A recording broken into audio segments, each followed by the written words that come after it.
अरे रुकिए राजकुमार। नहीं, मुझे राजकुमारी से शादी नहीं करनी।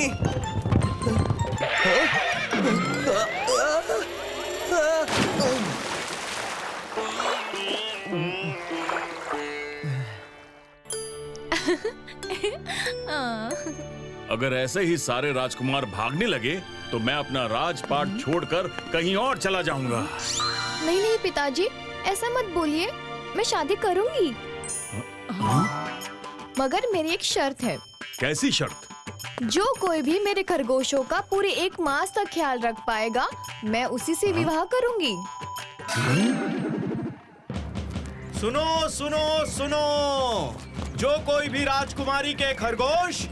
और पलक झपकते ही ये बात आग की तरह फैल गई। ये शर्त पूरी करने के लिए कितने ही राजकुमार आए। इन्हें खरगोश दिए जाएं।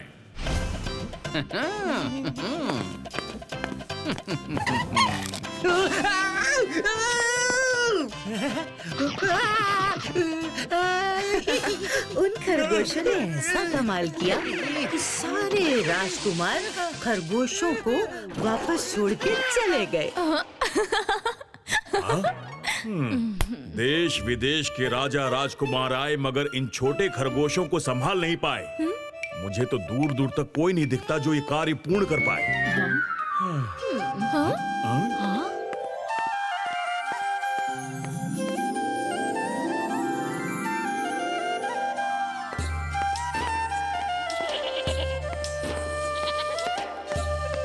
वाह, अति सुंदर। क्षमा महाराज, आपकी शर्त मैं पूरी करूंगा। एक मामूली चरवाहा? नहीं, अगर इसने शर्त पूरी कर दी तो क्या मेरी बच्ची अपना पूरा जीवन इसके साथ बिताएगी? घोषणा के अनुसार फिलहाल हमें खरगोशों को इसे सौंपना ही होगा।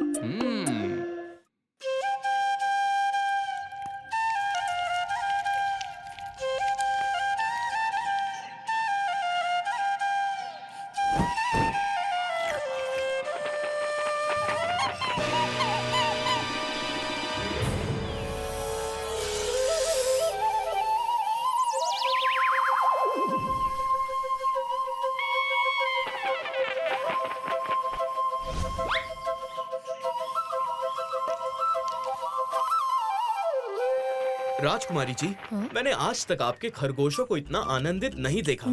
उस चरवाहे की बांसुरी की धुन में जरूर कुछ तो चमत्कारी है।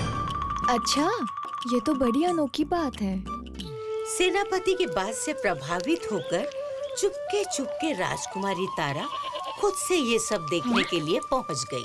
वहाँ अपने खरगोशों को इतना खुश देखकर उसे विश्वास ही नहीं हुआ। इसी बीच कीर्ति की नजर राजकुमारी पर पड़ जाती है और इस तरह उनकी मुलाकात हो जाती है और इसके बाद वो रोज मिलने लगते हैं। जिसकी खबर लगते ही महाराज गुस्से से आग बबूला हो जाते हैं और कीर्ति शर्त पूरी ना कर पाए इसकी योजना बनाते हैं।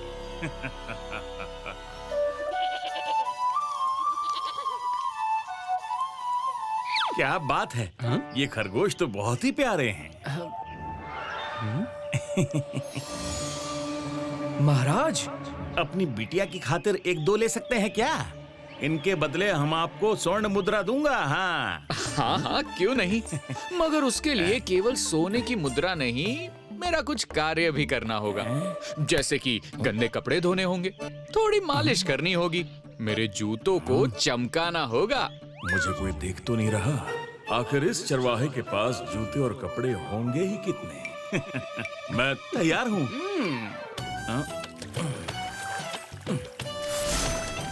हे प्रभु, इतना सारा काम। अरे पूरे गांव भर का काम करवा लिया, अब तो खरगोश दे ही दो। हाँ, ले लो। मिल गया। महाराज, कहाँ है खरगोश? ये रहा। वाह महाराज, आप एक खरगोश नहीं, मेरी समस्या का हल ले आए। अरे अरे ये क्या किया? रुको। तुम तो बड़े ही खास हो। महाराज खुद तुम्हें महल की सैर जो करवाने ले गए थे। अब खरगोश लाने की बारी महारानी केतकी की थी। अरे वाह, कितनी अच्छी बंसी बजाते हो। और ये खरगोश कितने प्यारे हैं। मन करता है इन्हें अपने संग ले जाऊं। इनमें से एक मुझे मिल सकता है क्या? क्यों नहीं, मगर मेरी एक शर्त है। आपको मेरा कुछ कार्य करना होगा। ये तो मुझे पता ही था।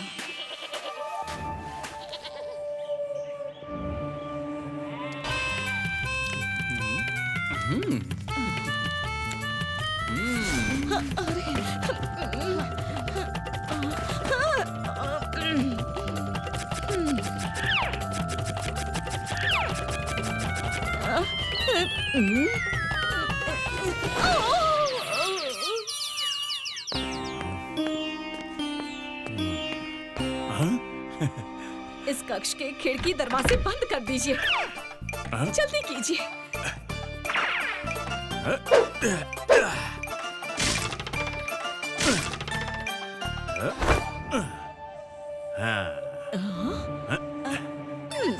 शाबाश, बड़ा आया था मेरी राजकुमारी से शादी करने।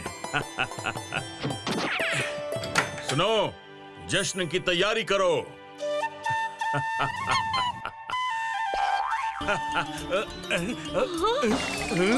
अरे आपने खिड़की क्यों खोली? समय पूरा होते ही ठीक अगले दिन कीर्ति राजकुमारी का हाथ मांगने राजमहल पहुंच गया। सभी खरगोशों को सुरक्षित देख अब महारानी केतकी ने कीर्ति के सामने एक अजीबोगरीब शर्त रख दी। 3 बोरियां लाई जाए।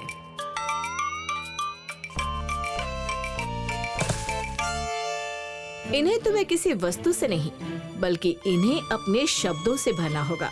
क्या तुम कर पाओगे? आपकी आज्ञा हो तो कोशिश कर सकता हूँ। अवश्य।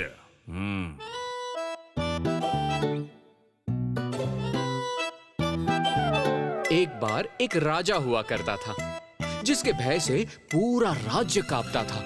एक बार एक मामूली चरवाहे ने उससे अपने कपड़े धुलवाए, अपने गंदे पैरों पर मालिश करवाई, जूते चमकवाए। इसे तो सब पता है। उस राजा का नाम था। बंद करो। भर गई, बोरी भर गई है, बोरी भर चुकी है। मगर और 2 बोरियां तो बाकी है महाराज।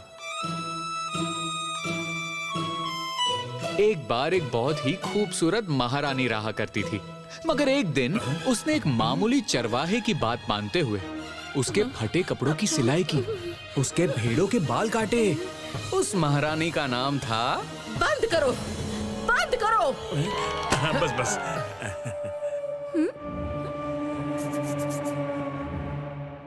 एक बार की बात है, एक बहुत ही खूबसूरत राजकुमारी रहा करती थी, जिसे एक चरवाहे से प्रेम हो गया। वो उससे मिलने रोज पहाड़ी पर आया करती थी। हो गया, हो गया।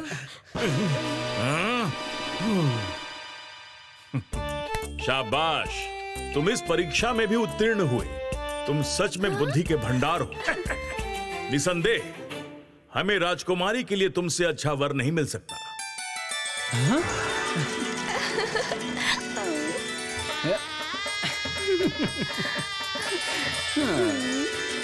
वाह अम्मा, कीर्ति तो सच में बहुत बुद्धिमान था। अम्मा, राजा ने अपना प्रॉमिस तोड़ने की खूब कोशिश की, मगर आप मत कीजिएगा प्लीज। मैंने कहानी सुनाकर अपना प्रॉमिस पूरा किया। आपने शाम को कहानी सुनाने का प्रॉमिस किया था। अभी तो दोपहर है, अब आपको शाम को भी कहानी सुनानी पड़ेगी। आप प्रॉमिस तोड़ नहीं सकती अम्मा। अच्छा अच्छा ठीक है, शाम को भी सुना दूंगी।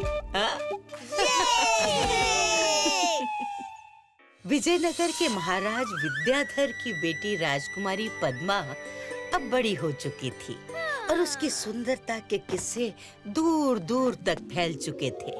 जिसके कारण कई राज्यों के राजकुमार उससे शादी करने को उत्सुक थे। पर राजकुमारी पद्मा शादी का नाम सुनते ही मना कर देती थी और उसके पीछे एक अजीब सी कहानी थी। राजकुमारी, आपके विवाह के लिए एक से एक रिश्ते आए, पर आपको कोई लड़का पसंद ही नहीं आता। पिताजी, मुझे आपके सिवा किसी भी पुरुष पर भरोसा नहीं है, इसीलिए मैं किसी से विवाह नहीं करूंगी। परंतु ऐसे अकेले जीवन कैसे कटेगा? मैं तुमसे प्रार्थना करता हूँ कि किसी अच्छे से लड़के से विवाह कर लो। राजकुमारी का भरोसा लड़कों से उठ चुका था और ये बात आग की तरह हर जगह फैल चुकी थी। ये बात पड़ोसी राज्य उत्तम नगर के राजकुमार वेंकट को भी पता चली और सब जानने के बाद उसने राजकुमारी से मिलने की सोची और भेष बदलकर विजयनगर पहुंच गया। सुना है राजकुमारी को लड़के पसंद नहीं, पर इसके पीछे कोई तो कारण होगा। सबसे पहले मुझे उस कारण का पता लगाना होगा, पर किससे पूछूं? अरे इस बार छोड़ दे मुन्ना, अगली बार ज्यादा बोझ नहीं डालूंगा। बचाओ! भाई साहब सुनिए। अरे जी बोलिए।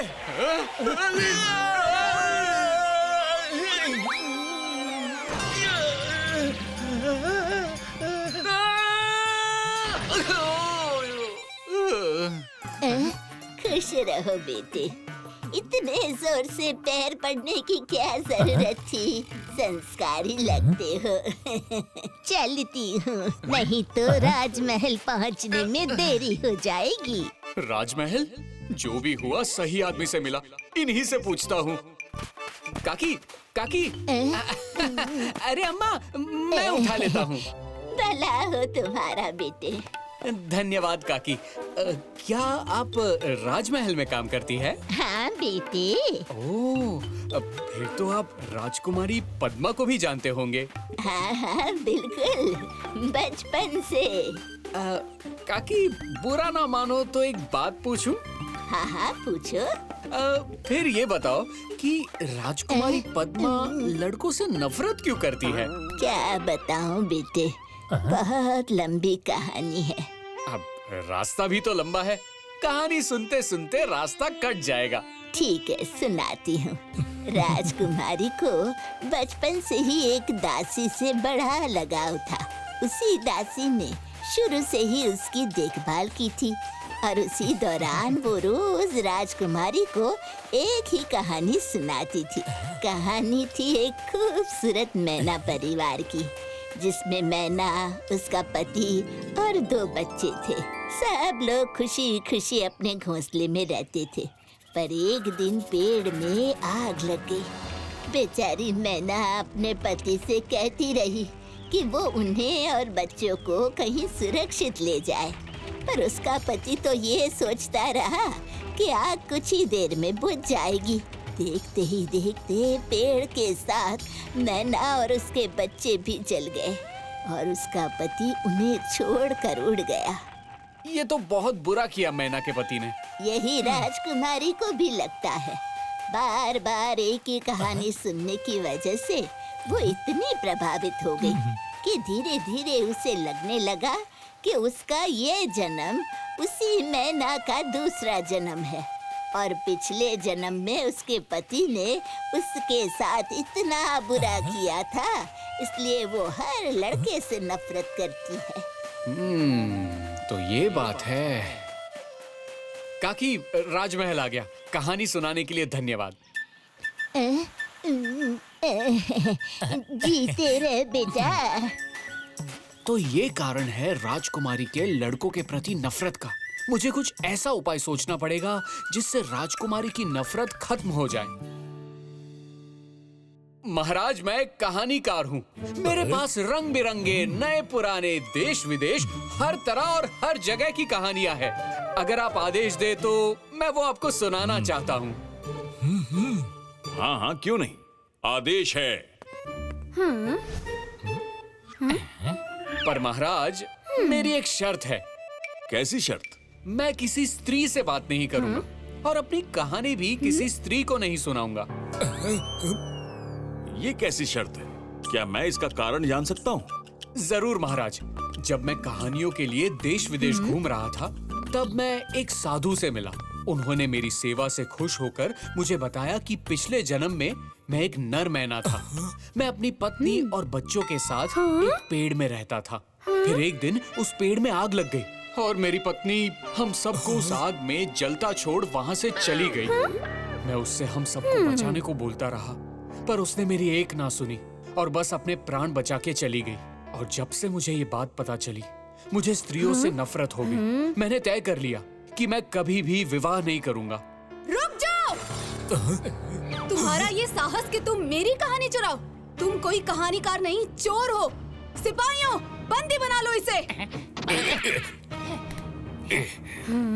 महाराज, ये झूठ बोल रहा है। ये इसकी नहीं, मेरी कहानी है। और छोड़कर मैं नहीं, ये गया था हमें। मैं वही मैना हूँ जो पिछले जन्म में तुम्हारी पत्नी थी। नहीं महाराज, मेरी कहानियाँ बिल्कुल सच्ची है। झूठ तो ये बोल रही है। नहीं, तुम झूठ बोल रहे हो। राजकुमारी पद्मा और राजकुमार वेंकट की लड़ाई रुकने का नाम ही नहीं ले रही थी। दोनों को अपनी कहानी सच्ची लगती थी। महाराज विद्याधर ने जब ये देखा तो कुछ सोचकर उनकी लड़ाई को रोकने की सोची। रुको, ये मेरा दरबार है। यहाँ की मर्यादा कोई भंग नहीं कर सकता। इसके लिए तुम दोनों को दंड मिल सकता है। क्षमा महाराज। क्षमा कीजिए महाराज, पर आपके राज्य का ये कैसा न्याय है? मैंने तो बस एक ही शर्त रखी थी कि अपनी कहानी किसी स्त्री को नहीं सुनाऊंगा। एक तो मेरे शर्त का अनादर हुआ, ऊपर से मुझे बंदी भी बना लिया गया। खैर, अब बंदी बना ही लिया है तो फैसला भी सुना दीजिए कि आपके अनुसार किसकी कहानी सच्ची है, मेरी या राजकुमारी पद्मा की? न्याय और अधिकार का बहुत ज्ञान है तुम्हें। तुम कोई साधारण युवक नहीं। जल्दी से अपनी असली पहचान बताओ। ये महाराज का आदेश है।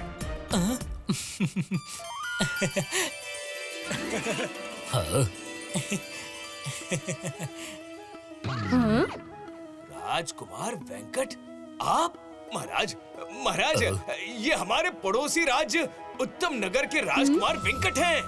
बहुत ही बुद्धिमान और बहादुर। अच्छा, तो ये बात है। खैर, अब मैं अपना फैसला सुनाऊंगा। राजकुमारी को लगता है कि पिछले जन्म में उसका पति यानी नर मैना ने उसे धोखा दिया, जबकि राजकुमार वेंकट की कहानी के अनुसार धोखा उसकी पत्नी मैना ने उसे दिया। पर गलती जिसकी भी हो, तुम दोनों को ये पता है कि वो एक गलती थी, और इस जन्म में तुम दोनों ये बात जानते हो। जी महाराज। देखो, मेरा मानना है कि ये मायने नहीं रखता कि पिछले जन्म में तुम क्या थे और तुमने क्या गलतियां की थी। मायने ये रखता है कि इस जन्म में तुम्हें क्या करना चाहिए। यदि तुम चाहो तो अपने पिछले जन्म की भूल को इस जन्म में सुधार सकते हो। वो कैसे महाराज? तुम दोनों विवाह कर लो और फिर साथ साथ बिना उस गलती को दोहराए रह सकते हो। पद्मा और वेंकट को महाराज की बात समझ में आ गई और दोनों ने शादी कर ली और साथ साथ मिलकर प्यार से रहने लगे। के महाराज विद्याधर और महारानी केतकी दोनों की कोई संतान नहीं थी। उनके मंत्री सारंगा के कहने पर दोनों वन देवी की पूजा करने इच्छावन जा पहुँचे, जहाँ पूजा करने से लोगों की हर इच्छा पूरी होती थी। पूजा करते करते कई दिन और महीने बीत जाते हैं।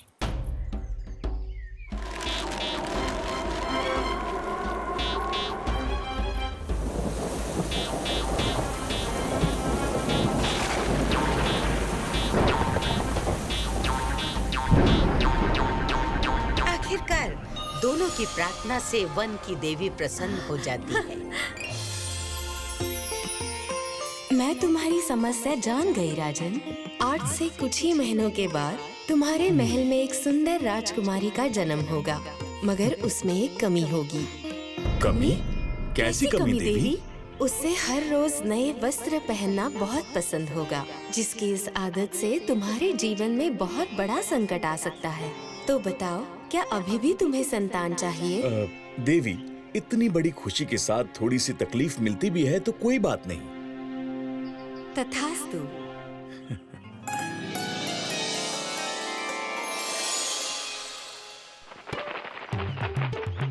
देवी के आशीर्वाद के अनुसार कुछ दिन के बाद ही राजमहल में किलकारी गूंजी।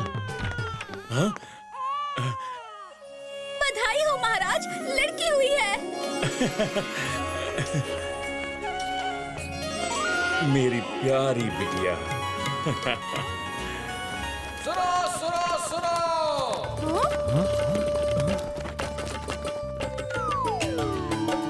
जैसे ही ये खबर राज्य में फैली, पूरा राज्य राजा की खुशी में दिवाली की तरह जगमगा उठा।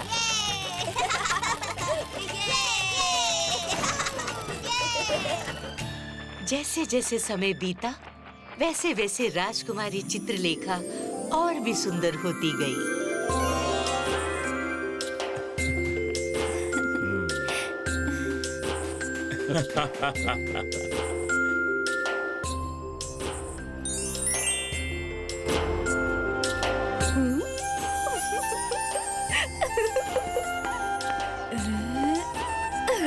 इसको सर पर रखे रहने से आपका सर दुख गया होगा। थोड़ी देरी से मैं पहन लेती हूँ। जी राजकुमारी जी, अति सुंदर।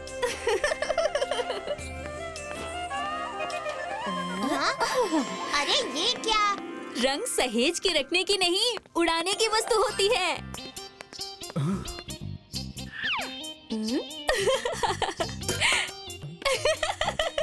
अच्छे लग रहे हो। मेरा आज का विशेष वस्त्र कहाँ है? ये रहा राजकुमारी जी। हाँ? ये क्या? राजकुमारी चित्रलेखा ऐसा साधारण वस्त्र पहनेगी? मेरे कहने के बाद भी आपने इस पर हीरे नहीं लगाए। और इसमें सुनहरे फूलों की कारीगरी कहाँ है? माफ कीजिएगा राजकुमारी जी, हम मंत्री जी के पास गए थे, मगर हमें आवश्यक वस्तुएं नहीं मिली। कुछ समय के लिए आप इनमें से कोई वस्त्र पहन लीजिए। राजकुमारी चित्रलेखा जो एक बार वस्त्र पहन लेती है, उसे दोबारा हाथ तक नहीं लगाती, और आप पहनने की बात कर रही हैं। राजकुमारी के रत्नों से जड़ित कपड़े बढ़ते गए और राजकोष खाली होता गया। जैसे जैसे चित्रलेखा बढ़ती गई, वैसे वैसे देवी की महाराज को दी गई चेतावनी सच होती दिखती है। राजकोष खाली है? महल में आपके रहते, इतने सैनिकों के रहते इतनी बड़ी चोरी हो गई और किसी को खबर नहीं। जल्द से जल्द वो अपराधी हमारी गिरफ्त में होना चाहिए। महाराज क्षमा कीजिएगा, मगर ये किसी चोर का कार्य नहीं। सारा कोष राजकुमारी के वस्त्र बनवाने में समाप्त हो गए। क्या? वस्त्र बनवाने में? जी महाराज, ये राज्य के लिए बहुत बड़ी संकट की घड़ी है। मैंने आपको सूचना देने की कोशिश भी की, मगर आप हर बार यही कहकर सुनने से इनकार कर देते कि राजकुमारी को जो चाहिए दे दिया जाए। तो गलत क्या कहा? शांत राजकुमारी, इस तरह बात नहीं करते। ये मत भूलो कि हमें तुम्हारे साथ साथ हमारी प्रजा का भी ध्यान रखना पड़ता है। पूरा राज्य चिंता में डूबा हुआ था। समस्या गंभीर देख महाराज को एक उपाय सूझता है। राजा देवी से मदद मांगने के लिए अपनी बेटी के साथ जंगल में आया। हे देवी, मदद करें, आपकी शरण में आया हूँ, दया करें देवी।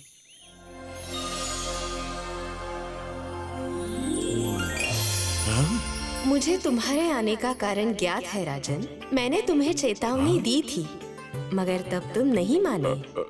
क्षमा देवी, अभी हमारे साथ साथ हमारा पूरा राज्य संकट में आ गया है। आप ही हैं जो हमारी मदद कर सकती हैं। ठीक है, तुम्हारी सहायता में मैं बस इतना कर सकती हूँ कि मैं हर रोज राजकुमारी के लिए अलग अलग वस्त्र भेज सकती हूँ। क्या? सच में? धन्यवाद देवी। लेकिन ध्यान रहे राजकुमारी, इसकी भी एक शर्त है। जिस दिन भी तुमने किसी से मेरे दिए गए वस्त्र बदले, उस दिन सब खत्म हो जाएगा। ऐसा कभी नहीं होगा देवी। तथास्तु।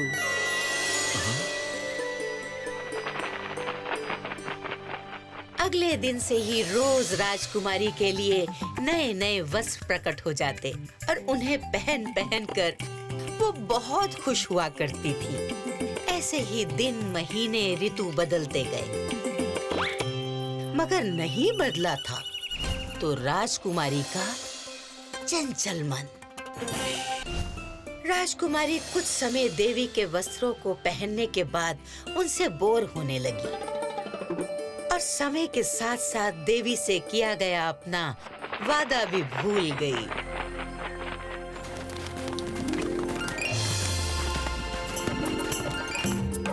अति सुंदर। मैं सुंदर ही हूँ।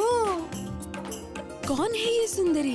हाँ, कोई भी हो, मगर राजकुमारी से सुंदर नहीं हो सकती। पर मुझे क्या?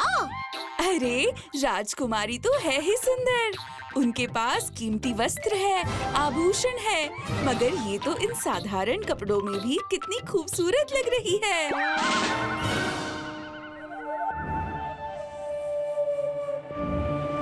मैंने दिव्य कपड़े पहने हैं, देवी के दिए हुए आभूषण भी पहने हैं, फिर ये इतनी सुंदर कैसे दिख सकती है? लगता है इसके वस्त्र में ही कोई बात है और धरती के सबसे सुंदर वस्त्र सिर्फ मेरे पास होंगे। अरे जरा सुनो। अरे राजकुमारी यहाँ?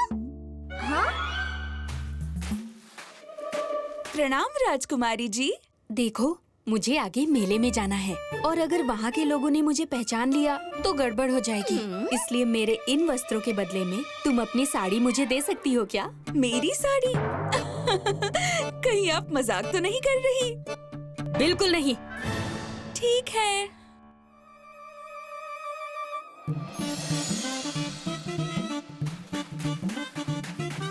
हाँ, ये क्या?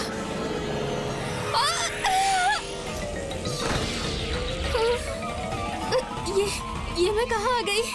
हाँ? मेरी चेतावनी के बाद भी तुमने मेरे दिए गए वस्त्रों को किसी और से बदल के मेरी आज्ञा का अनादर किया है। इसके लिए तुम्हें दंड अवश्य मिलेगा। ये मुझसे क्या पाप हो गया? मुझे माफ कर दीजिए देवी। यहाँ आज्ञा न मानने की कोई माफी नहीं। हाँ? तुम्हें तत्काल इस लोक को छोड़कर जाना होगा। हाँ? नहीं, नहीं, ऐसा मत कीजिए देवी।